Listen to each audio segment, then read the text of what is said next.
Hi అండి, అందరికీ నమస్కారం అండి. అందరూ ఆ శివయ్య ఆశీస్సులతో బాగుండాలని మనస్ఫూర్తిగా కోరుకుంటున్నానండి.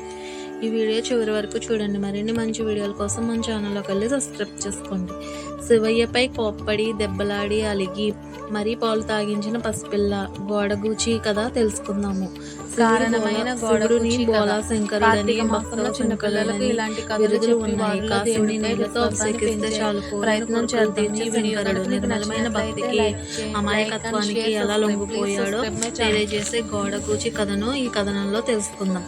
పూర్వం ఒక ఊళ్ళో శివదేవుడు అనే గృహస్థుడు ఉండేవాడు. అతడు మహాశివ భక్తుడు. ప్రతిరోజు తమ ఊళ్ళో ఉన్న శివాలయానికి వెళ్ళేవాడు. శివదేవుడు శివాలయానికి వెళ్ళేటప్పుడు ఒట్టి చేతులతో వెళ్లకుండా బాగా కాచి చల్లార్చిన కుంచెడు పాలు ఆలయానికి తీసుకువెళ్ళి శివుడికి వాటిని నైవేద్యంగా ఆరగింపు చేసేవాడు. అలా భక్తితో స్వామికి నమస్కరించి ఆపై ఆ పాలను ఇంటికి తీసుకెళ్లేవాడు. ఇలా పరమనిష్టతో ప్రతిదినం కుంచెడు పాలను శివుడికి ఆరగింపు చేసేవాడు. ఒకరోజు అనుకోకుండా శివదేవుడికి భార్యతో కలిసి పొరుగురికి వెళ్లాల్సిన పని పడింది. దాంతో తను శివుడికి పాలని నివేదించేది ఎలాగా అని ఆలోచించాడు. ఇంట్లో అందరికన్నా చిన్నదైన కూతుర్ని పిలిచి, పాప, మీ అమ్మ నేను పని మీద ఊరికి వెళ్తున్నాం. మేము ఊరి నుంచి తిరిగి వచ్చేదాకా ఇంటి దగ్గరే జాగ్రత్తగా ఉండు. ఇంకో ముఖ్యమైన పని కూడా నువ్వు చెయ్యాలి. అది ఏమిటి అంటే, మనం రోజు శివాలయంలో శివుడికి పాలను ఆరగింపు చేసేవాళ్ళం.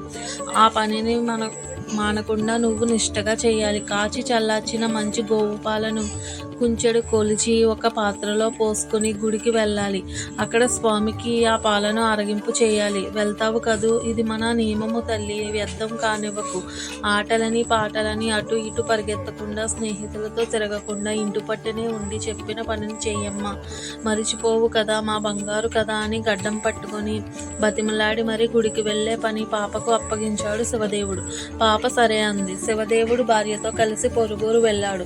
మరుసటి రోజు పాప చాలా ఉత్సాహంగా ఉల్లాసంగా స్నానాదులు ముగించుకొని మంచి గోవు పాలను మరగ కాచి చల్లార్చి సరిగ్గా కుంచెడు పాలు కాసుకొని గిన్నెలో పోసుకొని గిన్నె చేత పట్టుకొని తను కట్టుకున్న పలచని కొంగును పాల మీద కప్పి సరాసరి గుడికి చేరింది. గర్భాలయంలో కొలువైన శివలింగమూర్తి ఎదుట పాల గిన్నెను ఉంచి 2 చేతులెట్టి స్వామికి మొక్కింది. పాల వైపు చేతులు చూపిస్తూ, శివయ్య, ఇవి ఇదిగో పాలు, నీ కోసం తెచ్చాను, ఆరగించవయ్యా అని శివుడికేసి చూసి చెప్పింది.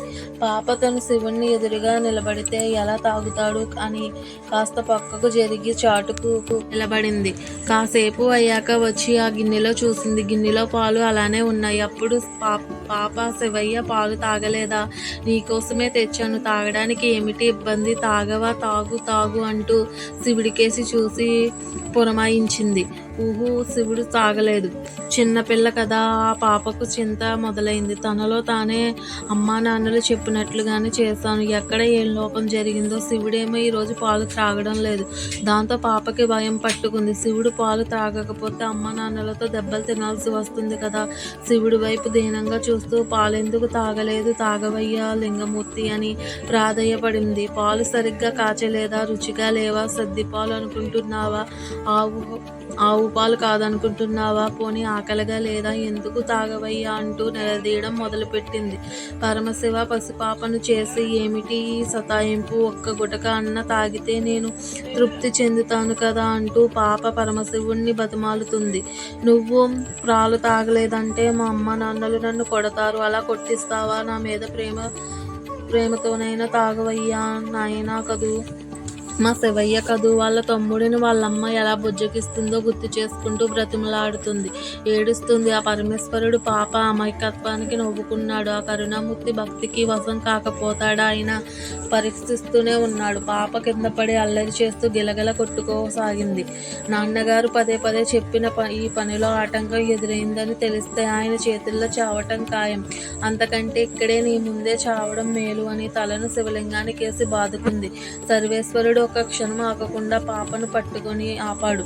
ఆ చిన్నారి ముందు సిద్విలాసంగా నిలబడ్డాడు. గిన్నెను తీసుకొని పాలన్నీ తాగేశాడు. పాప పరమ సంతోషంతో ఎగిరి గంతేసింది. శివుడు ప్రత్యక్షమయ్యాడు. ఆయన దేవుడని తెలియదు పాప. శివుడు పిలిస్తే పలుకుతాడు, పెట్టినవన్నీ తింటాడు, మన మాట వింటాడు అంటూ ఆనందించింది. పాప తండ్రికి అనుకోకుండా ఒకరోజు ప్రయాణం కాస్త 4-5 రోజులయ్యింది. పాప రోజు తానే పాలు తేవడం, శివుడికి నివేదించడం అది శివుడికి నచ్చింది. ఇలా ప్రతిరోజు పాప పాలు తేవడం, శివుడు తాగడం జరిగిపోతున్నాయి. ఒకరోజు ఊరెళ్ళిన తల్లిదండ్రులు తిరిగి వస్తున్నారు. ఆ సమయంలో పాప పాలను శివుడికి ఆరగింపపెట్టి ఇంటికి వెళ్తూ ఉంది. అమ్మా నాన్నలతో చూసి ఎగిరి గంతేసింది. ఇంతలో శివదేవుడు పాప చేతిలో పాల గిన్నెను చూశాడు. పాత్రలో పాలు లేవు. ఎక్కడి నుంచి వస్తున్నావని సందేహంగా అడిగాడు. పాప గుడిలో శివుడు పాలు తాగిన వ్యవహారం చెప్పింది. శివదేవుడు పాప మాటలు నమ్మలేదు. శివుడు పాలు త్రాగడం ఏంటి? నువ్వు ఏదో అబద్ధం చెప్తున్నావు. శివుడి పేరు చెప్పి నువ్వు తాగేశావు. నిజం చెప్పు. శివుడికి నేను చేసే వ్రతాన్ని నేలపాలు చేశావు కదూ అంటూ ఆగ్రహంతో కూతురును అనరాని మాటలు అన్నాడు. ఎంత చెప్పినా పాప మాటలు నమ్మని శివదేవుడు మరునాడు పాప వెంట పరమేశ్వరుని మందిరానికి వెళ్ళాడు. రోజులాగే పాప పాలను శివుడి ముందు ఉంచింది. లింగమూర్తి ఆరగించవయ్యా అని పిలిచింది. స్వామి పలకలేదు. అప్పుడు శివదేవుని పట్టరాని కోపం రోజు పాలు త్రాగే శివుడు ఇవాళ తాగలేదు, చూడను కూడా లేదు. కన్న తండ్రినే అబద్ధపు మాటలతో మోసం చేస్తావా? ఎంత ద్రోహం చేశావే. శివుడికి తెచ్చిన పాలను నీ పొట్టలో పోసుకున్నావా? ఉండు, నీ పని చెప్తా అంటూ ఆక్రోశంతో పాప మీదకు ఉరికాడు ఆ తండ్రి.